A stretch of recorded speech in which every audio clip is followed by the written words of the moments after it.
ng mga, renewable energy. Ngayon nga 'di ba ang pinapagawa 200 na mga power plants 'no, iba-ibang mga, may mga geothermal, meron pang mga, solar, wind, iba-iba 'yan, mawawala lahat 'yan mga kaibigan 'no. Malamang hindi 'yan pagpapatuloy at, yung mga dams, yung mga bridges, at yung, magagandang mga programa, mawawala lahat 'yan mga kaibigan, hindi 'yan ipagpapatuloy kung iba ang magiging pangulo 'no, kung hindi din lang 'no, si Speaker Martin Romualdez ang magiging pangulo, hindi po 'yan matutuloy. Dahil matutuloy lang po 'yan kung ang magiging pangulo ulit si PBBM or si Speaker Martin Romualdez, dun po matutuloy. Pero kapag hindi po sila, lahat 'yan mawawala. Yung nai-enjoy natin ngayon mawawala na 'no? At lalong-lalo na kung isang Duterte ang maupo, aba babalik na naman tayo sa kadiliman. Babalik na naman ang patayan, kabi-kabilang patayan, puro patayan. Walang ano, walang pagpapaunlad ng Department of Agriculture, walang benteng bigas, walang pag pagpapagawa ng mga, fiber backbone, yung pagpapa-electric sa mga remote areas, wala 'yan 'no, hindi mangyayari 'yan.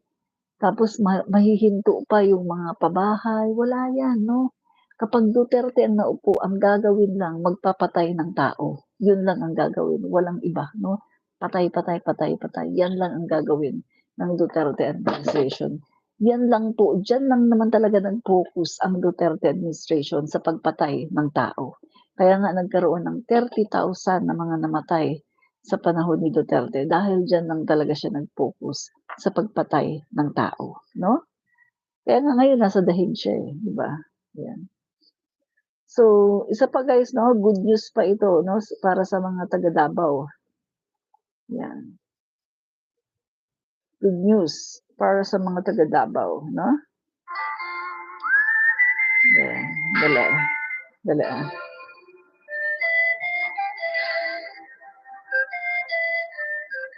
dali. Tanggalan ko lang ng ano at, baka ma-ano tayo copyright 'no. So, ito po mga kaibigan 'no, ito po ay sa Davao 'no. Ito po, ah, People's Deal in Davao City 'no. Ito po ang pabahay, People's Deal in Davao City 'no, under, President Bongbong Marcos 4PH program 'no. So, tingnan niyo po, swerte ng mga taga Davao 'no. Kayo ay, inaalala ng ating pangulo. Yan. Tanggalin natin yung ano, yan, oh, mga kaibigan, oh, ang dami niyan 'no. Yan po mga kaibigan 'no, 72 buildings, yan. Sa Davao po yan, Davao City, yan. Central Park, yan, yan. Davao City po yan. Yan, kita niyo. Yan po ang, pinapagawa ng ating pangulo 'no. Pabahay ito para sa mga Pilipino. Pabahay po yan. Hindi basta-basta na pabahay, ito po ay talagang, masasabi natin na world class 'no, pang world class. 14, grabe yung land area mga kaibigan 'no, ang laki pala nito 'no. Pambansang pabahay para sa mga Pilipino. Ang laki po ng land area, oh. People's Deal, Calinan District, Davao City, 14.200, sandali, ang bilis. 72 buildings, yan. So, meron din sa Future 2 hectares, Central Park.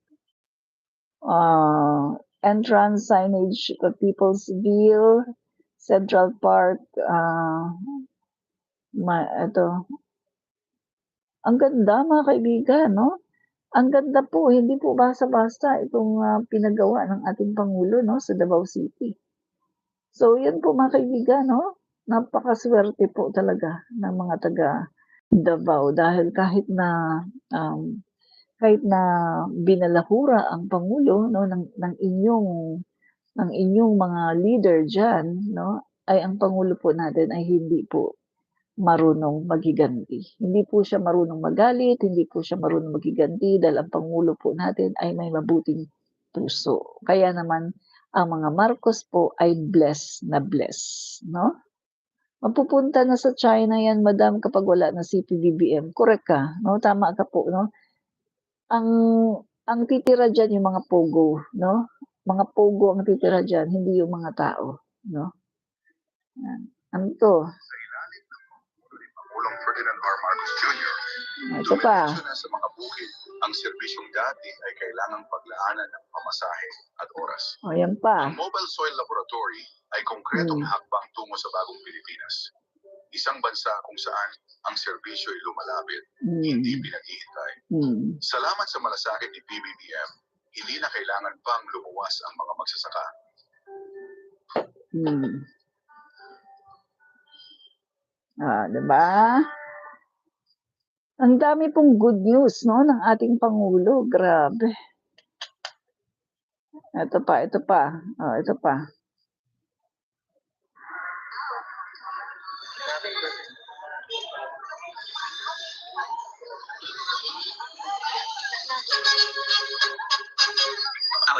Naman pa since dental student kami, masyado madaming gasto. So, nagbawas din po sa pamasahe sa transport. Okay na naman po kasi hindi na po may mapasa. Kulay puti po yung damit namin. Bawas din po sa dumi na suot namin. Libre ang pagsakay sa MRT. Libre daw, sabi ni Pangulo.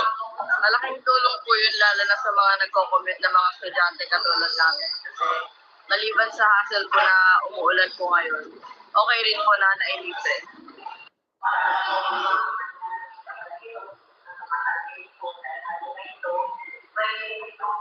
Yan. So, biruin mo mga kaibigan estudyante 50% na lang, senior citizen 50% na lang, PWD 50% na lang. Tapos kapag may mga baha or may mga okasyon or holiday, libre lagi. Saan ka nakakita niyan, 'no? So, wala pong ganyan sa panahon ni Duterte, walang ganyan mga kaibigan 'no. So, ang nakakaisip lang talaga ng mga ganyan si PBBM. Siya lang po talaga yung genius na pangulo na merong puso para sa mga Pilipino, na nakakaisip para ang buhay ng mga Pilipino ay pagaanin. Yan po ang ating pangulong BBM, 'di ba? Kaya siya po ay lalong minamahal ng taong bayan. Grabe mga kaibigan 'no, kasi nararamdaman po ng taong bayan ang tunay na serbisyo. Ngayon lang nagkaroon ng talagang pangulo na nakikita ng taong bayan. Ngayon lang nagkaroon ng pangulo na bumababa sa lahat ng mga lugar 'no, kahit yung mga liblib na lugar pinupuntahan. Biruin mo, ngayon ka lang nakakita ng pangulo na nag-iinspeksyon, pati sa mga flood control, pati yung kasulok-sulukan ng kung ano-anong mga, liblib na mga lugar pinupuntahan para lang makapag-inspeksyon mga kaibigan 'no. Kaya eto talaga, 'yan mga kaibigan sa totoo lang talaga 'no, sabi naman ng isa, pinagmalaki niya skyway daw, "Wag kang dadaan sa mga skyway." Oh, fake news na naman siya. Alam mo ba ang skyway? Hmm, skyway, alam mo ba kailan yan nag-umpisa? Hmm, Gloria Macapagal pa yan, skyway na yan. 'Di ba? Alam mo sa totoo lang si Duterte halos wala talaga siyang project. Kahit nga yung inangkin niya na Cebu, Cordoba Bridge, hindi sa kanya yun, kay Pinoy yun, kay Pinoy. Hindi sa kanya yun. I-research niyo para malaman niyo, hindi kay Duterte ang Cordoba Bridge sa Cebu, kay Pinoy, Pinoy. Kaya kung titignan natin si Duterte, wala talaga siyang natapos. As in, wala. Wala siyang natapos, 'no. So ito mga kaibigan, eto, suportado po 'no ni Speaker Martin Romualdez itong 50%, 'no. Romualdez welcomes the DepEd DOTR joint effort on 50% MRT-LRT student fare discount. So bakit po mahalaga ang suporta ng Speaker of the House? Kasi mga kaibigan, kung hindi susuportahan ng Speaker of the House itong programa na ito ng ating gobyerno, itong 50% discount para sa mga estudyante, kung hindi susuportahan ni Speaker Martin, hindi po 'yan magpa-prosper. Bakit? Kasi ang Kongreso po ang may tinatawag na the power of the purse. Kung ang nasa Kongreso, halimbawa ang speaker diyan ay, Duterte 'no, isang tuta ni Duterte, malamang mga kaibigan hindi niyan mapagbibigyan ang lahat ng mga proyekto, programa ng ating pangulo, hindi magtatagumpay. Dahil walang suporta ng speaker. Pero dito, ang speaker natin, si Speaker Martin Romualdez, sinusuportahan po niya lahat ng mga proyekto at programa ng ating Pangulo. Kaya po matagumpay itong 50% discount sa LRT, MRT para sa mga estudyante. Dahil po yan sa suporta ni Speaker Martin Romualdez. Ang tinatawag nga po ang Kongreso ang merong the power of the purse. 'Di ba? Yan. So, kaya maganda po ito, no? Yan. Ano pa? Okay. So, ganda talaga mga kaibigan. Ang dami nating nai-enjoy ngayon, no, sa panahon po ni PBBM. Tapos, eto pa guys, no, first time din 'to nangyari. Panahon ni Duterte walang ganito, ha. Guys, so may balita dito. Sabi dito, may balita, formal nang nagsampa ng reklamo sa Napolcom ang ilang tauhan ng PNP Highway Patrol. Nireklamo po nila, no, yung kanilang hepe na HPG Special Operation Division na si Police Colonel Mel Casanova Estolano, no? Grave misconduct, dishonesty, unbecoming of a police officer. Ang sabi dito ay kumubra daw, no? Nag-ugat ito sa kaso sa umano'y pagtanggap ni Escolano ng hindi bababa sa 7 million. 7 million mga kaibigan, no? Tumanggap siya ng 7 million mula sa high profile na detainee para sa proteksyon. So, anong punto ko dito? Ngayon sa panahon ni PBBM, pati yung mga maliliit na mga pulis, na mga walang ranggo, nagkakaroon na sila ng lakas ng loob at tibay ng loob para lumaban sa katiwalian. Tingnan niyo mga kaibigan, yung hepe nila nireklamo na nila. Ngayon 'to nangyayari sa panahon ni PBBM na pati yung mga maliliit na mga kapulisan, yung mga walang kaya na alam nila na wala silang ranggo, ay natututo na sila at nagiging matapang na sila para manindigan. Dahil alam nila na sa panahon ni PBBM walang sinisino at walang kinakampihan. Walang palakasan, hindi katulad sa nakaraang administrasyon sa panahon ni Duterte na, kapag malakas ka, 3-star general ka, ay malakas ka kay Duterte. Hindi ka puwedeng kasuhan. Yung walang magkakalakas ng loob na magkakaso. Kasi kasangga ka ni Duterte, 'di ba? Gano'n 'yun mga kaibigan. Pero ngayon sa panahon ni PBBM, kahit yung ating mga kapulisan na walang ranggo, sila po ay nagkakalakas ng loob para idemanda, ihabla yung kanilang mga hepe. Yan po, kapag ang Pangulo matino, hawa-hawa na Nakita mo mga kaibigan, nung si PBBM nagdeklara tungkol dito sa "Mahiya naman kayo, mga flood control project." Tingnan mo nangyari, Congress, Senado, halos lahat gusto mag-imbestiga, halos lahat gustong pagkatapos nakikita niyo ba ngayon sa panahon ngayon ni PBBM, nakikita niyo na napapansin niyo ang daming gustong tumulong. Kita niyo mga kaibigan, ang dami ngayon nagbibida-bida ng mga mayor, naglalabas sa social media na sila ay tumutulong, sila ay ganito, aba uso ngayon ang good governance, uso na ngayon ang transparency. Dahil ang pangulo natin ay gusto good governance, gusto transparency. Ang pangulo kasi natin ngayon ay hindi siya, ayaw niya ng katiwalian at hindi niya kinukonsinti ang katiwalian. Hindi katulad sa panahon ni Duterte na kinukonsinti ang mga katiwalian.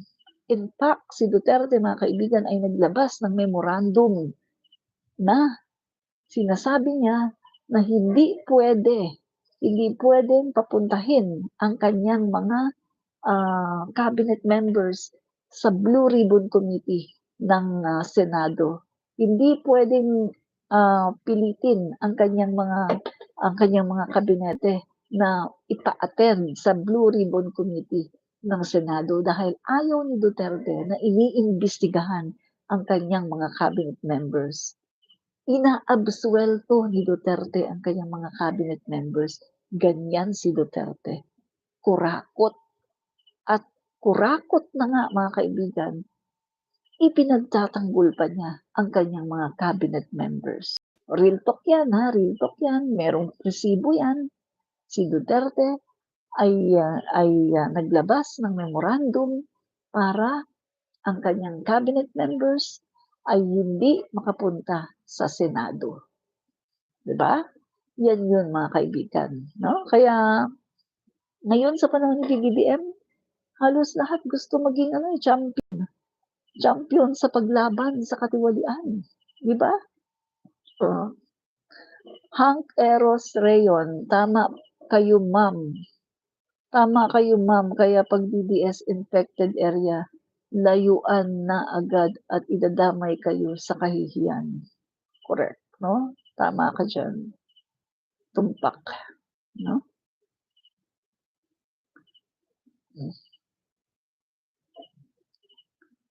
Sabi naman ni Rise Up Pinoy, ma'am, pakisagot, bakit hindi sinusuportahan ni Speaker Romualdez ang sinabi ni BBM na itigil ng impeachment? Bakit? Unang-una, si Speaker Martin Romualdez ay hindi rin diktador.